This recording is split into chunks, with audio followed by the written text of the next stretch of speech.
Hello guys, സുഖമല്ല എല്ലാവർക്കും?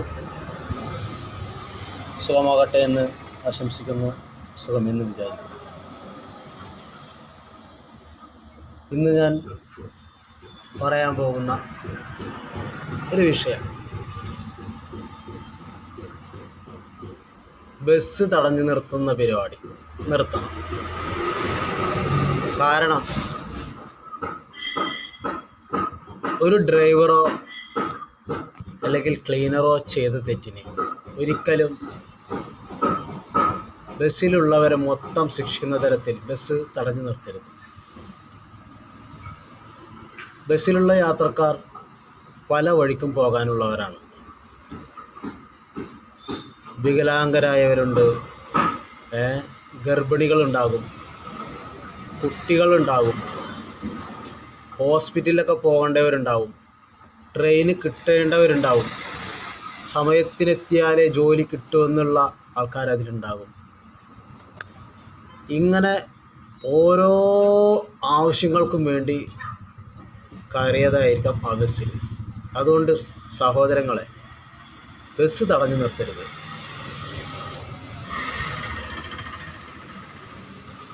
ഒരു ബസ്സിലെ ക്ലീനറോ ഡ്രൈവറോ ചെയ്ത തെറ്റിന് നിങ്ങൾ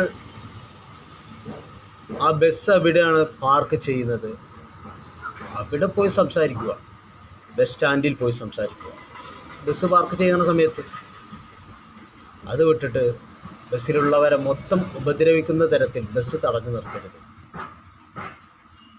അല്ലെങ്കിൽ നടപടിക്ക് ഒരുങ്ങുക. അതൊക്കെയാണ് അതിൻ്റെ ശരിയായ രീതി.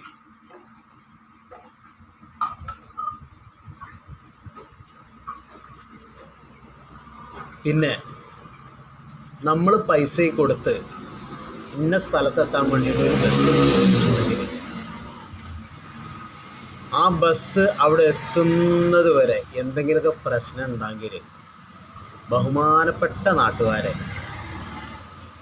ഒരു 4 ആൾ കൂടിയിട്ട് ഒന്നുകൊണ്ട് അച്ചിട്ടാ പോരെ, ഓൻ്റെ പണിയാക്കി പോവും. അത് നമ്മൾ ചെയ്യണം. കാരണം നമ്മൾ ഓരോ ആവശ്യങ്ങൾക്ക് പോകാനുള്ളവരാണ്. അതിനുവേണ്ടിയിട്ട് ആ ബസ്സിൽ കയറിയിരിക്കുന്നത്. ആ 2 വ്യക്തികളോടുള്ള വൈരാഗ്യം നമ്മളോട് തീർക്കേണ്ട അവസ്ഥ വരുത്തരുത്. എന്തിനാന്നുള്ള ചോദ്യം ചോദിക്കണം. ഓക്കെ അല്ലേ? Bye, see U.